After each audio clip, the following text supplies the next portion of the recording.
Greetings, Wrestle Buddies, and welcome to a special edition of the Wrestle Buddy podcast. I'm your temporary host, Nick, while Andy is away dealing with super important things. We miss him dearly. I'm joined today by two fantastic people. I'm joined by the Quizmaster Matty. How are you, sir? I am doing good. I am currently finishing writing out the fantasy booking for tomorrow, but we are gathered here today for a very sad, in my opinion. Is it though? In my opinion, I was gonna say. The shutdown of UK is sad, but the future of NXT Europe is a very mouth-watering prospect. Going into Germany, going into more than just the UK island, it's going to be very mouth-watering. Yeah. Do you guys see other people being brought back? Yes. Yeah.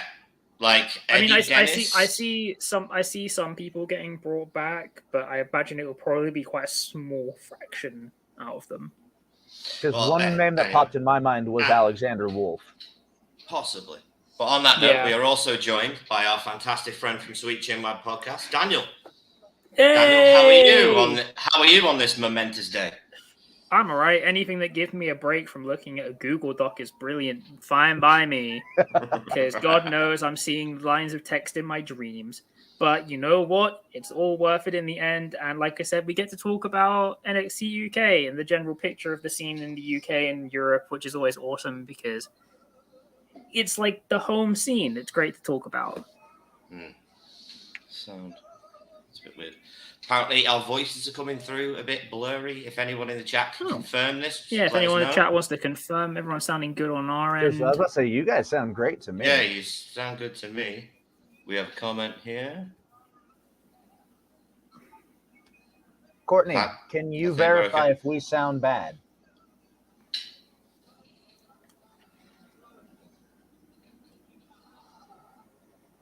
I do think it's sad that it's being dissolved. So, onto that note, we are here to discuss, quite frankly, in my opinion, a very big day for British wrestling.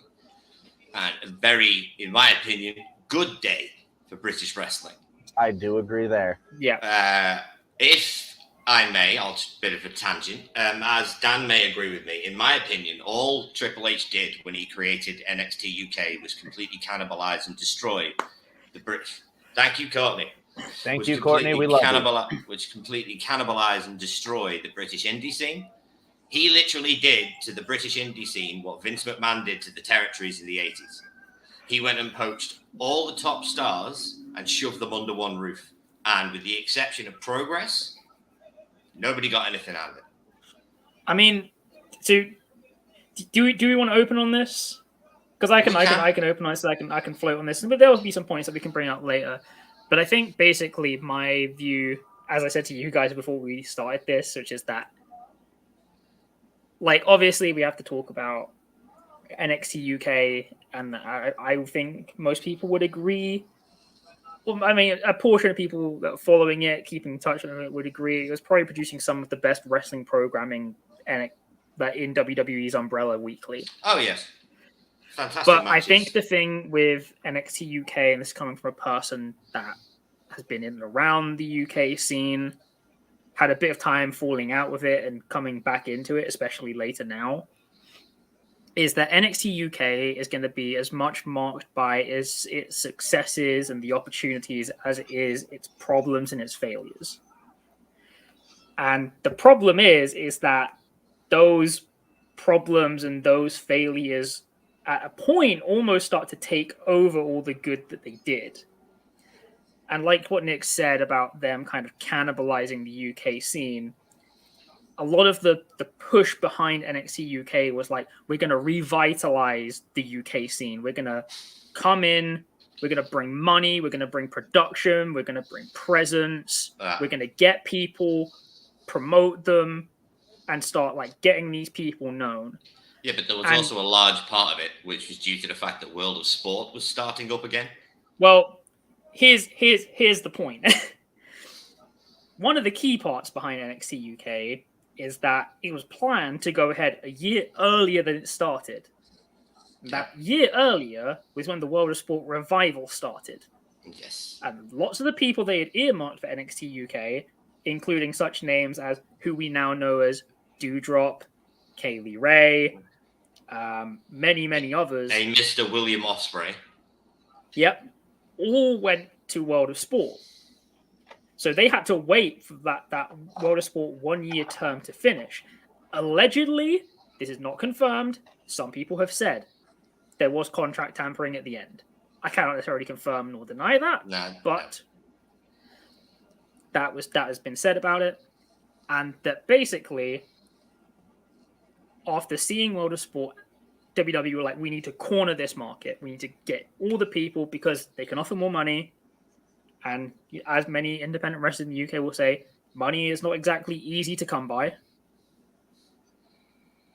You know, if we think about at the time when it was happening, the independent scene in the UK was not where it is now. Lots of the promotions that are well known and well established now weren't at the level they were at before. They were still much more regional, basically limited to in lots of cases cities. The only other one that was a major player around that same time was ICW up in Scotland, and even then they had very few people. They had very few people on full regular contracts. But basically, the essence of it is they came in, they got all these people, and basically took these people out and said, no, it's okay. You'll still be able to take bookings elsewhere. You'll still be able to be around and be known. Never really materialized like that. And then in the end, basically, the thing that kept a lot of people going was they made a deal with Progress. That Progress would kind of come under the umbrella but stay slightly separate. And that was the route for a lot of people. And like, there's whole other aspects as well that I'll get to talking about later. I don't think they're worth talking about now per se. But like, ultimately, what NXT UK was supposed to be didn't really turn out how it intended in the end. The intention was there, but ultimately the result did not work out that way. I see that. Mate, let me ask you, you're not from the UK. Dan and I have an interesting angle and point of view on it because we're from the UK, so we were quite both, I'm assuming you were as well, Dan, quite big into the British indie scene for the last few years. Yeah, since about like 2017-ish, I've been like properly back into it. Yeah, that's about the same as me. I dropped out from the mid-2000s, about 2013 to 2014. But anyway, mate, you're not from here, so you don't really have any experience from going to British indie shows or anything like that. So from your point of view, did you enjoy NXT UK, the product it presented? Do you think it's a sad thing now it's gone? Or do you think that its potential with, as you were saying before, the potential of NXT Europe coming up, which we're going to be discussing on the weekly podcast later on tonight, is there a silver lining to all of this? Even though there have been, I've got a list here of 23 guys and gals that have all been released, which is a sad truth. But do you think there'll be a silver lining with NXT Europe, or do you feel that this is kind of it for them influxing into this part of the world? I think that whenever NXT UK does pick back up, we're going to see quite a bit of the talent that they released do come back, on top of some of the other talent that had previously been released, such as Damo, maybe Alexander Wolf. Those are just a couple names that popped into my head. But I'm not going to lie, I didn't watch NXT UK as like a weekly thing. But what I did do is anytime I heard that there was a good match or like someone was touting a really good match, I would go watch. I watched A Kid versus Noam Dar. I watched the tag title match between what did they call themselves? Andrews and Webster. Yeah, the Subculture, I believe. Yeah. The four-way tag title match that they had, that was amazing. Ilya Dragunov versus Walter in an empty arena. That is one of my top 10 favorite matches all time. One of the best matches of that year. I genuinely am sad to see NXT UK go down. I do think it's a very good prospect that NXT Europe is in the foreseeable future.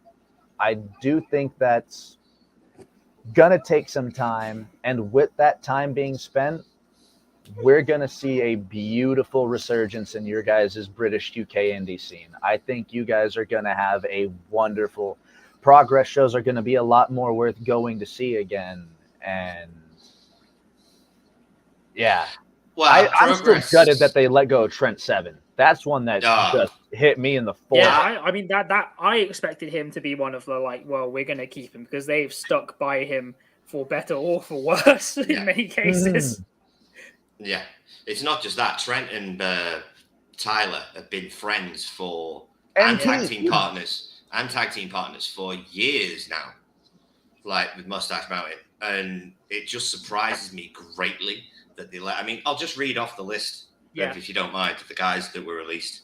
So Mark Andrews, Zaya Brookside, Eddie Dennis, Saxon Healy, Amir Jordan, Danny Luna, Dave Mastiff, Millie McKenzie, Primate, Nina Samuels, Shah Samuels, Sid Scala, Trent Seven, Ashton Smith, Jack Stars, T-Bone, T.O. Man, Flash Morgan Webster, Kenny Williams, Wild Boar, Amelia, Zirsty Baisley, Sam Gradwell, and Rowan Raja. Yeah. There are 3 names on that list that I 150% expected to get the world title of their respective gender by the end of the NXT UK. I fully expected them to do a lot more with Dave Mastiff. I cannot believe Dave Mastiff kind of got pushed off to the side after a while. Mm-hmm. No, I mean the one that hurts me on that list is Millie McKenzie.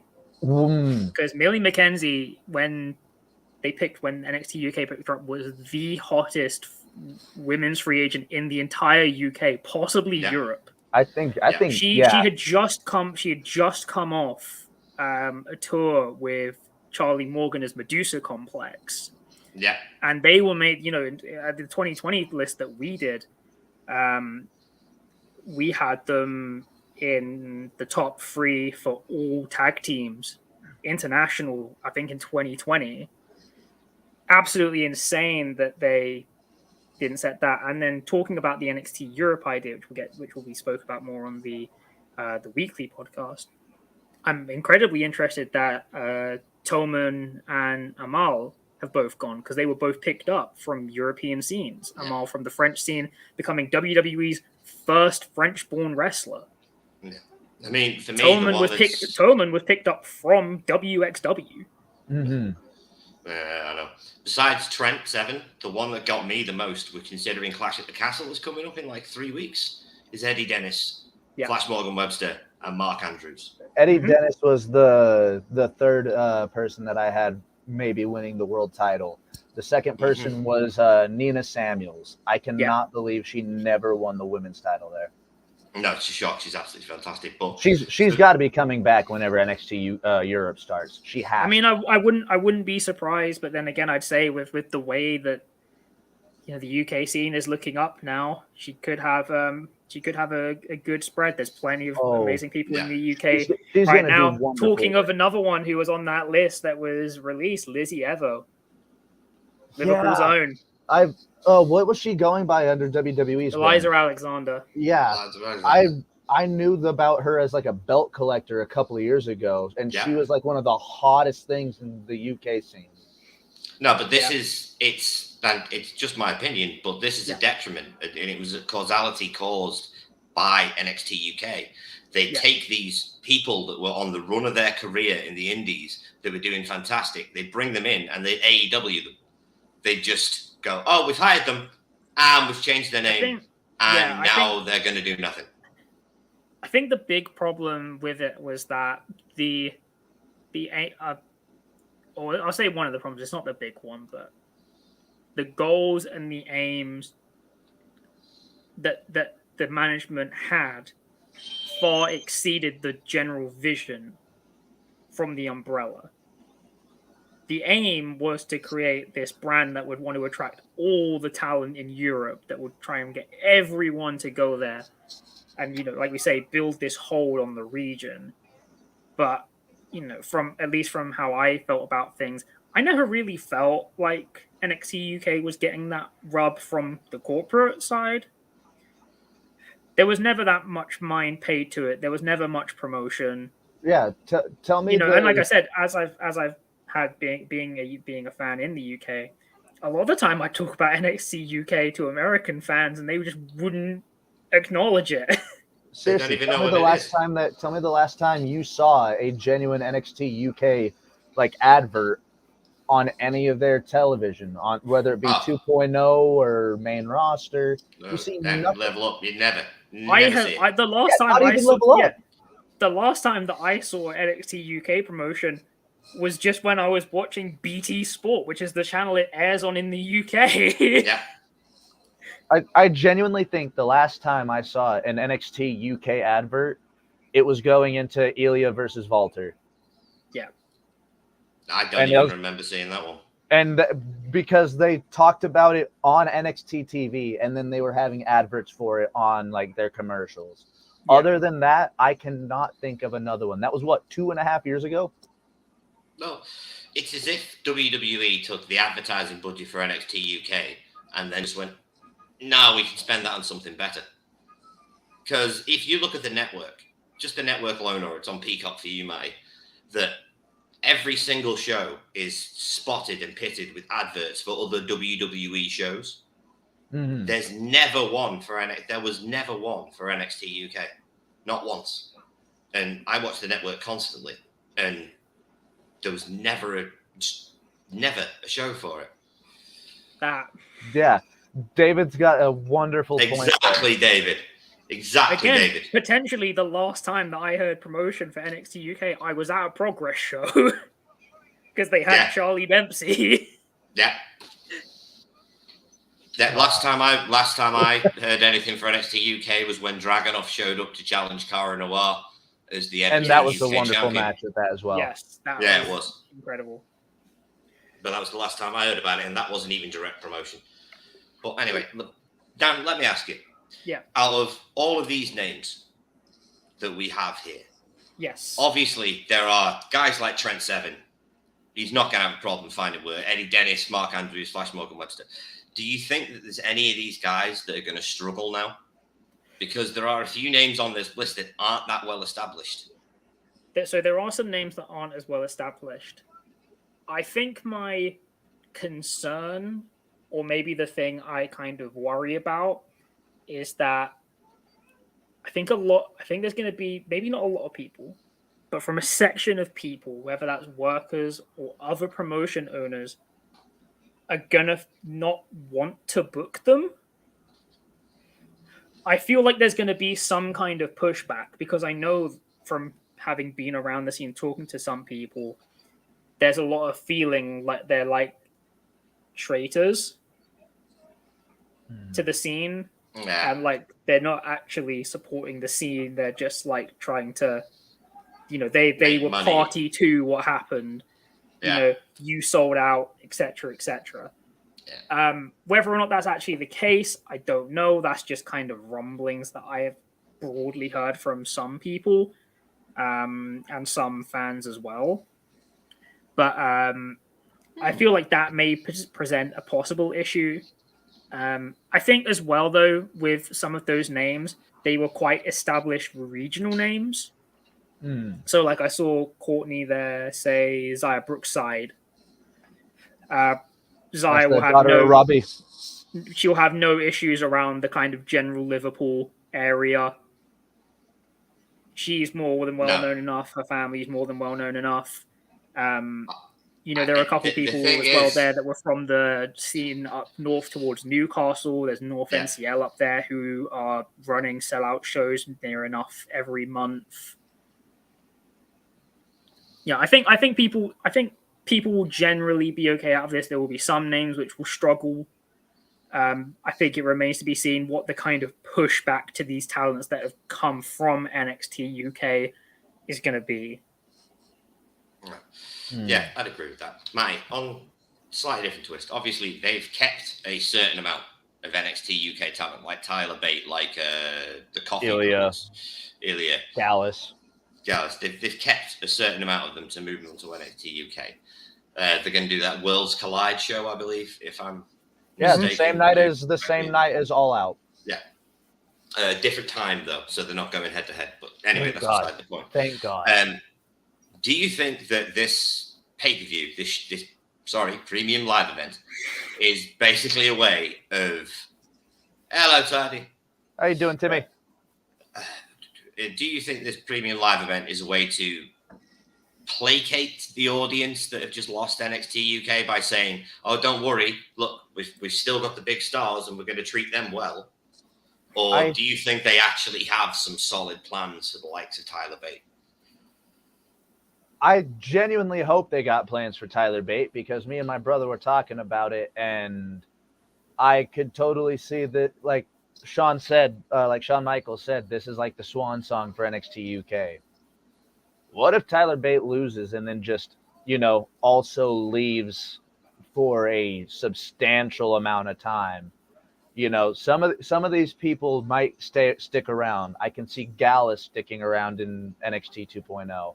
I can see Pretty Deadly's already there as the tag champions. Are they? Oh no, they lost to the Creed brothers.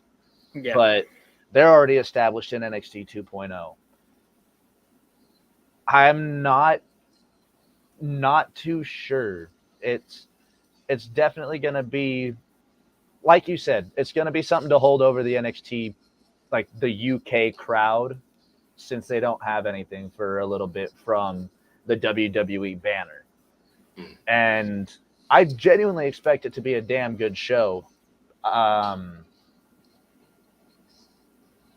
Other than Tyler Bate, Ilya Dragunov, we got Gunther out there for his match against Sheamus. That's going to be a hell of a match. But other than that, what are other NXT UK stars that are still there other than Gallus? And I mean, I guess we've got Kaylee Ray, Alba Fire in NXT 2.0. She can be on the UK representation side of things. But I haven't seen her name mentioned there, but I'm assuming that Satomura is still staying in the setup for now. Yeah, I haven't heard anything about that either. Oh, but again, God, I find it insane that I haven't heard a single thing about Meiko Satomura as women's champion. I absolutely hate Meiko Satomura. Personally, it's just me. There's something about her I can't stand. I've never been able to like it. But I even admit that her name carries a lot of weight in the wrestling industry. Meiko Satomura matter where you are. The final boss. She has been everywhere and done everything. And the fact that she seems to have just disappeared between the cracks, to me, seems very odd. Like, that's a big name for a Worlds Collide pay-per-view. You can put her in there with anybody on your roster. Put her in there with Becky Lynch. Put her in there with Charlotte Flair. Put her in there with any of the other girls on the roster. And she's going to have a good match with them. Oh, yeah. Also, it didn't Bea Priestley basically challenge for the NXT women's title? Yeah. Saying she was the next NXT women's champion. Yeah, she did. Yeah. And I'm absolutely fine with that. I like her wrestling. I don't like her as a person. Yeah, they're two very different things. Her wrestling is impeccable, other than her breaking her damn ankle. Yeah, all the time. That was hard to watch. Yeah, nobody likes that kind of pain. Right. What's Courtney saying? Yeah, she is still. Yeah, she's still the NXT Women's Champion. Yeah. Do we see her showing up before September 4th? She has I hope so. You'd think she had to. Unless there's been like some weird situation or something. But as far as I know, she should still be making. I'm sure she still is making appearances. I just feel like I haven't heard much. Like, I feel it's weird that there's nothing of note to come from her. It just seems like odd to me. I haven't seen people talking about her. I haven't seen people talking about stuff. And speaking of that, Timmy, aren't the NXT UK champions the country boys from NXT 2.0? Yes. Yes, they are. Who are they challenging next week on 2.0? I have no idea. I have absolutely no idea. Is it the group formerly known as GYV? Oh. It might be a good match. Oh, it'll be a good match, but The it will be sad. dyad, that's what they're called. The dyad. The Grizzled Young Veterans should never have had their gimmick changed. I don't understand why they had the gimmick changed. This is a weird case where I get to mention this particular thing about NXT UK. Thanks, Timmy. Which is that ultimately you're going to end up in a situation, because it was treated as like a developmental identity, where the idea is that you're going to move people up. But the thing is that from lots of American fans I've spoken to, they've told me that they do not get Grizzled Young Veterans. And this is the problem, because it's a very Liverpool gimmick. Mm-hmm. I think it's just ultimately it's something that for people in the UK, it's like an easily understandable thing. But if you're not within that sphere, then people have trouble dealing with it. It took me watching Progress for about 2 years to understand the Grizzled Young Veterans thing, and I absolutely love both of them. I thought you were going to say it took you 2 years to understand them speaking. So yeah. Zach Gibson's accent is pretty thick. I love Zach Gibson on the microphone. He is one of the best. He is one of the best heels I've ever heard on the microphone. Shoes off if you hate Gibson. Yeah. The man literally gets entire crowds to take their left shoe off and wave it around in the air. It's crazy. It's remarkable. Anyway, we're getting off topic slightly. Yeah. James Drake's also amazing, but let's not. Yeah. Yes, he is, and he's sorely underrated. Oh. Right. We've discussed whether we think it's a good or a bad thing. We all have our own opinions. I myself think it's fantastic for the British indie scene. It's horrible for all the people that got released. It always is. Yeah. But I think it's a fantastic thing for the British indie scene. That's a lot of wrestlers going back into a market that needs them. It's a lot of well-established wrestlers going back into a market that needs them. With the concept of NXT Europe around the corner. Yeah. Like I said, I can see a few of these people getting brought back. The likes of Eddie Dennis, he's just got all upside, so I could see him being brought back. I heard a rumor yesterday that he's still being advertised for Clash, so yeah, I saw that the other day too. Yeah, I don't know how true that is, because obviously, I mean, it could just be as like a contractual thing. Like he still has the one appearance left. Yeah, which would make a lot of sense. But when all is said and done, do either of you, Dan, we'll go to you first. Yeah. Do you think that NXT UK accomplished what it set out to accomplish in the long run, and the pandemic is basically what curtailed it? Or do you feel that it was kind of off course from the start? I think the thing is, obviously one part of this is it depends on the angle that you come from, and that angle being what was the ultimate goal of NXT UK. Because to many people that I've seen discussing this, they've simply said that the main goal of NXT UK was to destroy World of Sport. And in that sense, it's been a rip-roaring success. It's been terribly successful, although technically I think World of Sport can be slightly responsible for their own downfall this time.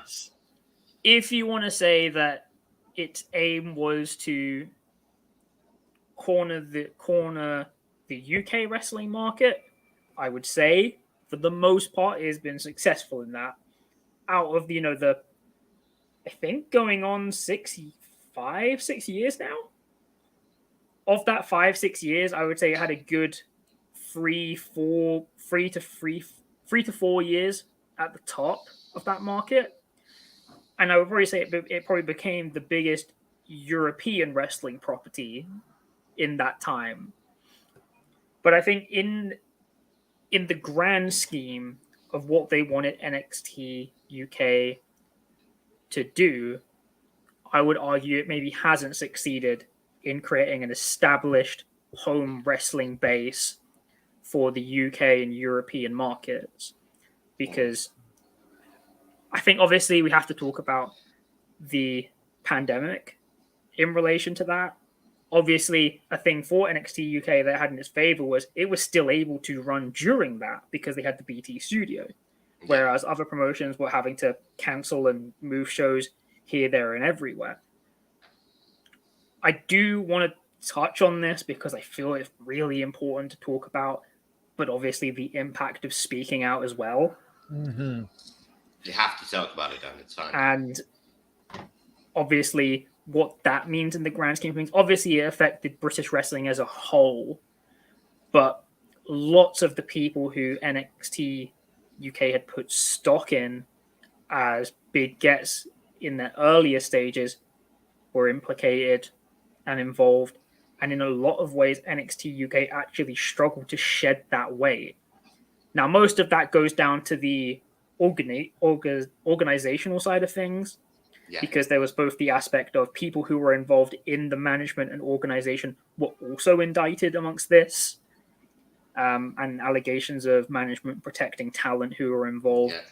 There were only 2 high-profile names that were taken off the roster that I'm aware of, which were Travis Banks and Ligero. Yeah. But again, these were people that had a strong presence within the brand, and so they had to go in on establishing new people. And obviously it had a very distinct impact, again, just broadly across the scene, but it's worth talking about just in relation to NXT UK itself. I think ultimately, though, what's the aim of NXT UK? I think the aim of NXT UK is to bring in people from the European scene, give them training, reps, recognition, and then start moving them up. And I'm going to say it's a partial success. There are people who have made that move, namely Volta, Tyler Bate, Trent Seven, Rhea Ripley, Tony Storm, Ilya Dragunov. We could say Piper Niven. Yeah. They have made that move. They've come from NXT UK, for some relative obscurity, others to simply being put on a bigger platform, because, as I have to remind people, Volta had matches in PWG before NXT UK. Yes. He was certainly not many. He was certainly not an unknown factor. No, Walter was very, very well known all over the world before he got signed. But just giving these people space, room to develop and move up. But obviously, like I said, I think the actual room to develop, the room to grow, and the room to breathe, the vision was so much bigger than what they were actually allowed to reach. And I think in that aspect, it may not have actually been as successful as they intended it to be. Okay. And Matty, just before we finish up, you're American, you're not English, as I've stated earlier. You have a different viewpoint from us. You didn't watch it on a weekly basis. I don't know a lot of people that are American fans that watch NXT UK on a weekly basis. How big an impact do you feel that these guys they've kept are going to be able to make with so little exposure in the first place? Ilya Dragunov is one of the most explosive wrestlers I've ever watched. That can translate to any crowd. Gunther can make any pro wrestling move a finisher. He's done it with a clothesline, a power bomb. I've seen him win a match with a chop. If they have frying pans for hands, it's easy. If they choose to keep him, Tyler Bate is one of the most lovable baby faces that a company big can strong have. boy. Big strong boy. Big strong boy. He is what, 5'10"? Yeah. He's built like a tank. He is tiny. Put him against someone like Corbin, and that'll be an amazing feud. Yeah, because he's strong enough to throw Corbin around.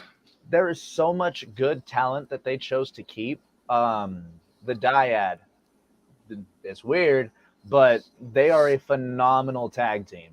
Yeah. Their form of tag team wrestling can go up against the Usos. That can go up against the Street Profits. You can put them up against WWE's very best, and they can have a fantastic match. Yes, Tim, he does look about as tall as I do. But yeah, NXT UK has given us some wonderful talent, and if it goes well, and if Triple H is able to reverse things on how they've done Butch so far, Pete Dunne can translate to an American audience very easily. He already was translated to an American audience. I think he definitely could, and I think it's that thing that when we talk about this, when we talk about NXT UK, I think the thing is like it's given us so many great matches out of this. Like 4 champions, by the way. 4 world champions. Yeah. It's given us some absolutely great stuff that's much needed in this time of wrestling. But I just think that the problems surrounding it have at this point almost become so big that they're kind of unavoidable. He's there we go. 5'7" and 174 He's shorter pounds. than me by an inch. Yeah. Oof. He's a tiny, tiny, big, strong boy. Oh, there we go. What we got here? Jimmy are going to talk about it later, I hope, because in the UK finals company. Okay, Jimmy. Yeah. Right, but on that note, lads, we've been going for nearly 40 minutes now, and we don't want to bore everybody to death. So, final thoughts. Final thoughts. Is it good? Is it bad? In my opinion, it's a good thing. It's going to prove to be a very good thing that NXT UK has gone, because I feel it's going to be replaced with a stronger entity, and it's going to do nothing but elevate the British indie scene for the next year. Sorry, go ahead, Dan. Oh, okay. Go down. I think that the closure of NXT UK is going to be good for the British independent scene. It's going to revitalize. It's going to bring back a lot of talent that have name value, so that we can, get. I see a lot of people say about the British indies like people don't have enough star power. Well, you got people with some name recognition coming back now. Get them in. Yes. Get them wrestling. Get people to recognize. NXT Europe, I think it depends on what they want to do. Do they want this to be a developmental entity? If so, set it as a developmental entity. Make it basically a televised wrestling school almost. If it's meant to be a serious promotion, intended to be a regular part of programming, make it that. But they're going to have to be aware of what they're coming in to do, because they've faced pushback. And with things like NXT Europe, if they try and push into Germany, they're going to have to face up to WXW. They're going to have to face up to scenes that might want to push back against them. So, honestly, in the fight and the final point, more development for European talent to get to the US is brilliant. Whatever route that is. If they're providing that and they're providing a route to the US for European talent, awesome. But if it's programming, make it serious, put in the effort. If it's training, make it training, get your best people over to Europe and get working. Okay. I don't think I could put it anyway. I don't think I could put it any better than what Dan just said. Fantastic. In the long run, it's going to be a good thing. In the short term, it's going to be a good thing for the independent scene. And like he said, with WXW and some of those other companies, I do see some pushback, but it all depends on how these, independent players choose to go about their own business. Okay. Right. Well, thank you very much for joining us, everybody. That was the special edition of the Wrestle Buddy podcast. Timmy, David, Courtney, everyone that watches along with us, we love you all. Thank you so much for supporting us. Anybody that's new, if you enjoy what we do here at Wrestle Buddy, if you like the content we're putting out, please like this video, share, and subscribe. It's the only way the YouTube algorithm really knows we exist. That's it. Thank you very much. And I think I shall pass it over to Matty to do the outro. And this is the point where I tell you guys to stay safe, stay healthy, and stay hydrated. This is where we wave. Bye.